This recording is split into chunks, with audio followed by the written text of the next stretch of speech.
മനുഷ്യൻ്റെ വിചാരം കുറച്ച് ദുനിയാവും സൗകര്യങ്ങളും അധികാരവും ഒക്കെ ഉണ്ടാകുമ്പം അള്ള നല്ലോണം ആദരിച്ചുകണെന്നാണ്, അള്ള ബഹുമാനിക്കണതിൻ്റെ അടയാളമാണ് അതെന്നാണ്.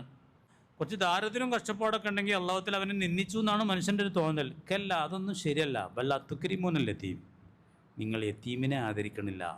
വല തഹാലൂന അലാ തുആമിൽ മിസ്കീൻ, അഗതിയുടെ അന്നത്തിൻ്റെ മേൽ നിങ്ങൾ പ്രേരിപ്പിക്കുന്നുമില്ല. വതകുലൂന തുറാസ അഖിലല്ലമ്മ, നിങ്ങൾക്ക് പൈതൃകമായി അനന്തരമായി കിട്ടിയ മുതലിങ്ങനെ തിന്നാണ് നിങ്ങൾ. വതുഹിബ്ബൂനൽ മാല ഹുബ്ബൻ ജമ്മ, നിങ്ങൾ വഷളം വണ്ണം ദുനിയാവിനെ സ്നേഹിക്കുന്നു, സമ്പത്തിനെ.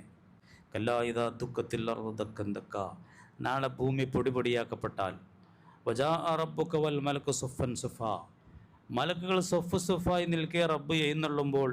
വജിയ യൗമൈദിൻ ബിജഹന്നം, നരകം കൊണ്ടുവരപ്പെടും. യൗമൈദിൻ യതദക്കറുൽ ഇൻസാൻ, അപ്പോൾ മനുഷ്യന്മാർക്കൊക്കെ നല്ല ബോധം വരും. യഖൂലു യാ ലൈതനി ഖദ്ദംതു ലി ഹയാത്തി, ഈ ജീവിതത്തിന് വേണ്ടി ഒരു ഒരുക്കം നടത്താമായിരുന്നു എന്ന് അപ്പോൾ പറയും.